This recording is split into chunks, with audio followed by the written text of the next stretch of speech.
the detainees we spoke to indicated that it is very cold, that they aren't allowed to have blankets. The temperature is very uncomfortable for them. Many of the women in the facility indicated that they were not given proper feminine products as regularly as needed. In some cases, not even given toilet paper. That is absolutely unacceptable. They share with us that they are frightened. It's Congressman Troy Carter of Louisiana speaking on this program earlier this week after he visited 2 immigration prisons in his home state. Some of his congressional colleagues who were with him for those visits have an op-ed today in the New York Times about what they saw at those immigration prisons and what the people Trump is holding in those facilities are going through. And they're just some of the Democratic legislators, Democratic members of Congress, who have been bodily, physically showing up to places where the Trump administration has been locking up immigrants, both here and abroad. Vermont U.S. Senator Peter Welch went to the prison in Vermont where they have locked up Columbia University student Mohsen Maddow. He is a legal permanent resident who Trump's agents arrested at his citizenship interview. Florida Congresswoman Frederica Wilson visited prisoners at an immigration prison in her state yesterday, the Crone facility in Miami. She told reporters afterwards, quote, "These are people who are our family, our next door neighbors, our friends and our coworkers. Why are they doing this?" She said, "What is the point?" Senator Chris Van Hollen of Maryland, of course, traveled to El Salvador and pressed and finally managed to meet with his imprisoned constituent, Kilmar Abrego Garcia, who the Trump administration admits it sent to El Salvador by mistake. A group of 4 members of the House, Democratic members of Congress, followed Van Hollen shortly thereafter. They also went to El Salvador. They were not allowed to see Mr. Abrego Garcia. They were also seeking information on another prisoner they were concerned about. We have covered on this show the case of Andre Hernandez Romero.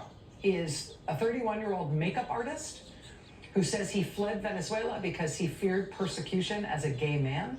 He was pursuing asylum in what he thought would be the safety of the United States, but the Trump administration arrested him and sent him to a prison in El Salvador, potentially for the rest of his life, claiming that this guy, is a member of a violent Venezuelan gang.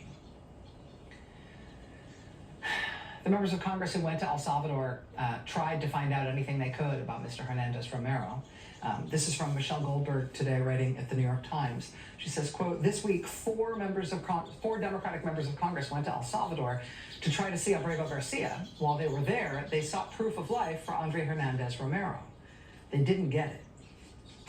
The Democrats obtained a promise from the American Embassy in El Salvador to check on Andre Hernandez Romero, but as of this writing, there has been no update." Congressman Robert Garcia of California telling the Times, quote, "No one has actually heard about Andre at all since the abduction, including his lawyers and his family." Joining us now is Congressman Robert Garcia of California. Sir, thank you very much for being here. I know it's a very busy time. Thank you. I'm sure happy to be here, Rachel. Let me ask if you have any updates for us. Have you heard anything from the U.S. Embassy in El Salvador? I know you've also sent letters to the Secretary of State and to ICE. Have you been able to learn anything else about the fate of Andre Hernandez Romero? We have not yet learned anything new than what we were told at the embassy when we were in El Salvador just a few days ago. But it's really important that people understand what is happening, not just to Andre, but to so many others that are being sent to foreign prisons and they're giving no due process here in the United States. People have to remember that Andre came to the U.S. with an asylum appointment. He signed up for an appointment through an app that we have for asylum seekers. He was given a time to show up. He came to the border, he essentially claimed asylum, and then he was essentially kidnapped from that location by ICE, by Homeland Security, sent to a country he knows nothing about, into a prison in El Salvador, and his family has heard nothing about him since. This is a makeup artist. There's no indication he was ever in a gang. His family describes him as someone that's very sweet, that's very kind, vulnerable in some ways. And so this should frighten every single American and anger us that this is actually happening to other people. The inhumanity that is happening right now to people that are seeking asylum, to people that are here, in some cases, ordered to stay in the U.S. by the U.S. courts and even the Supreme Court. Yet Donald Trump could care less about due process. And it's important that we receive word as soon as possible from the embassy or the State Department that Andrew Romero is okay. Can you tell us anything about your engagement with the embassy in El Salvador, if they agreed that they would try to seek information about him at least?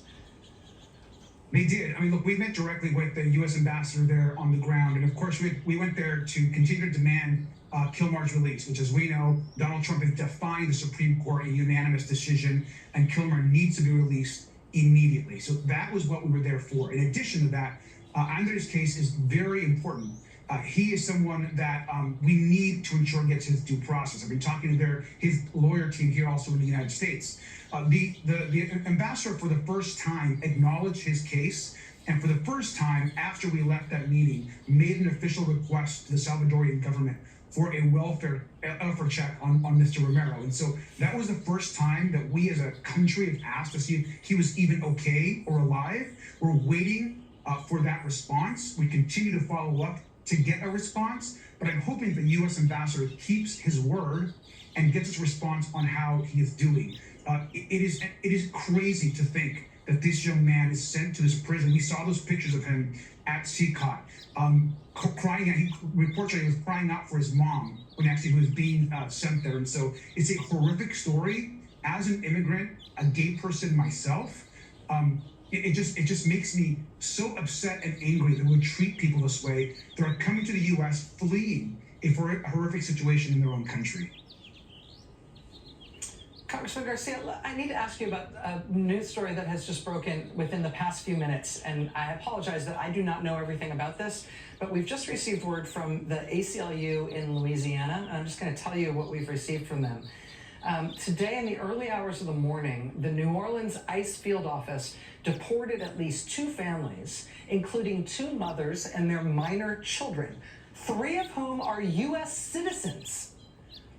U.S. citizen children aged 2, 4, and 7, and one of the mothers from these 2 families is currently pregnant.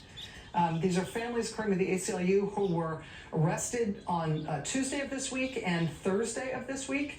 In both cases, according to the ACLU, ICE held the families incommunicado, refusing or failing to respond to multiple attempts by attorneys and family members to contact them. But again, they're describing these whole families being deported, including U.S. citizen children. In the case of one of these 2 families, quote, one of the citizen children suffers from a rare form of metastatic cancer and was deported without medication or the ability to consult with the child's treating physicians, despite ICE being notified in advance of the child's urgent medical needs. I don't expect that you know anything about this before getting on the air to talk to me about it tonight. Again, this is just broken in the last couple of minutes. But let me just ask your reaction to this breaking news. Yeah, I'm just seeing these same reports. It is sickening that children are being deported.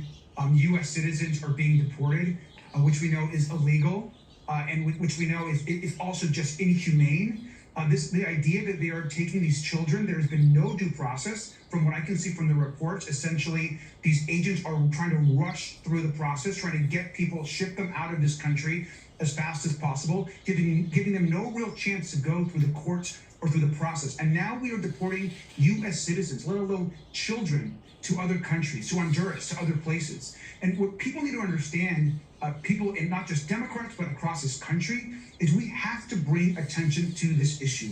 This is an issue that's not just about immigration. It's about due process in this country. It's about the Constitution. It's about the kind of country that we're going to be and how we're going to treat the people that are here, whether they're citizens or they're coming to our country seeking help. And so this idea that now we're sending U.S. citizens is both shocking to all of us, but should also anger us and continue to get out there and protest and continue to get out there and call out what Trump is doing to our country and to certainly people that are coming here for help. Congressman Robert Garcia of California, thank you for what you did today, what you did this week, and with your colleagues going to El Salvador, being able to come back and talk to us about it in a way that we haven't otherwise been able to get that kind of information. Thank you for being able to talk with us about it tonight. I really appreciate it, sir. No. I'll just mention, this is breaking news about apparently U.S. citizen children being deported. Politico is just reporting a U.S. federal judge who is a Trump appointee has just scheduled a hearing for May 16th, he said, which was, quote, in the interest of dispelling our strong suspicion that the U.S. government just deported a U.S. citizen with no meaningful process. In this case, it is a 2-year-old child with the initials VML, who was apparently deported to Honduras, the judge saying, with no meaningful process. Here we go. We'll be right back.